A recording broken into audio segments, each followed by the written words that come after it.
Michelangelo Merisi da Caravaggio was a well-renowned Italian painter from the late 16th and early 17th centuries who revolutionized the art world with his dramatic use of light and shadow, intense realism, and compelling portrayal of human emotions.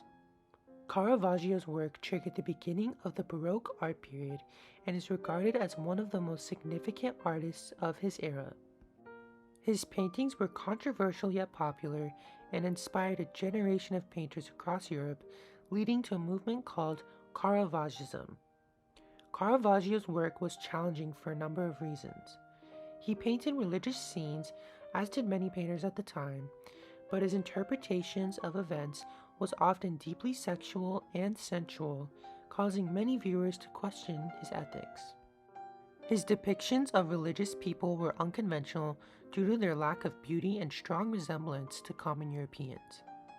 By depicting scriptural figures in a non-idealized manner, he helped to unveil the separation from these biblical figures and made them more accessible to the broader population. Caravaggio's art embodied a form of religious equality in this way.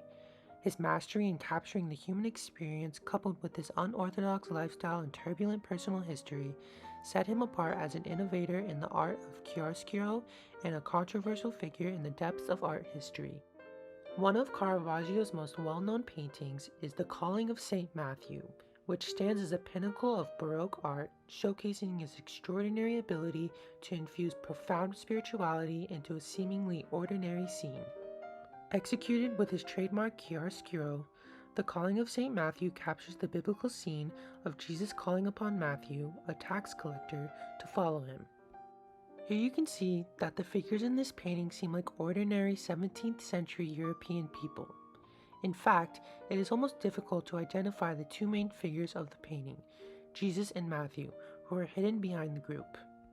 Caravaggio reimagined this spiritual event by causing it to be earthbound with only the slightest hint of holy presence in the hairline halo above Jesus' head. Both Jesus and Matthew can be identified from the light and the hand gestures being made. The light glides right over Jesus' head and reflects directly onto Matthew, and you can see Jesus' hand reaching out pointing towards Matthew.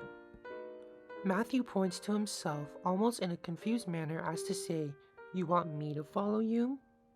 The calling of St. Matthew represents a significant part of Jesus' journey, and Caravaggio's unconventional portrayal of the event can be seen in the contemporary attire of the group and the setting in which it takes place.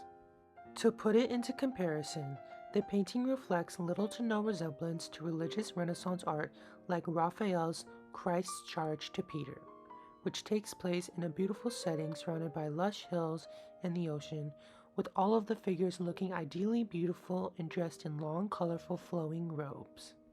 But Caravaggio's painting depicts the group as ordinary people who seem of no real significance. They're all huddled together in a dark tavern with only a split of light coming from an unseen source. Caravaggio puts a strong emphasis on the figures in the painting by using his mastery of chiaroscuro, which gives the painting a more intimate feeling, highlighting the figures only. By utilizing these unconventional methods, Caravaggio almost invites the viewer to be a part of this event by breaking down the sacred barrier and creating a more realistic interpretation of the scene. The Calling of St. Matthew stands as a testament to Caravaggio's unparalleled skill in merging the earthly and the divine, leaving an enduring impact on art and spirituality alike. Caravaggio's unconventional depiction of biblical events can be seen throughout many of his artworks. The Conversion of St. Paul by Caravaggio is another biblical scene in which he puts a more accessible perspective, creating a more realistic interpretation of the event. The conversion of St. Paul refers to the moment that Paul stopped persecuting early Christians and became a follower of Jesus. In Caravaggio's painting, a total of 5 figures can be seen, with one of them being a horse. Compared to Michelangelo's The Conversion of Saul, which was created as a fresco for a chapel in the Vatican, his depiction of this biblical event is much more divine. There is clearly a lot more going on in this painting, with it being very chaotic, with more than double the amount of figures and a much larger frame. Michelangelo's painting includes a larger backdrop for this event, and portrays the power of Jesus in a much more obvious way, with the beam of light shooting down from his hands onto the earth. While Caravaggio's painting is a very chaotic scene, it only holds a maximum of 5 figures who are taking up the entirety of the frame.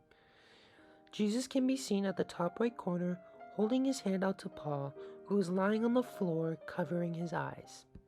Caravaggio depicts Jesus in a much more human way, which allows the viewers to have a more realistic interpretation of the biblical event. The work exemplifies Caravaggio's established method of painting stories from the Bible as realistic dramas. His use of light and shadow gives the painting a much more dramatic effect, capturing the true complexity of emotions in the scene, which was not common for religious paintings in his time. Caravaggio's legacy went on to influence other Roman painters who began to replicate his characteristic technique, and later on, artists outside of Italy, including Rembrandt and Diego Velázquez, who incorporated his dramatic lighting effects into their own iconic works.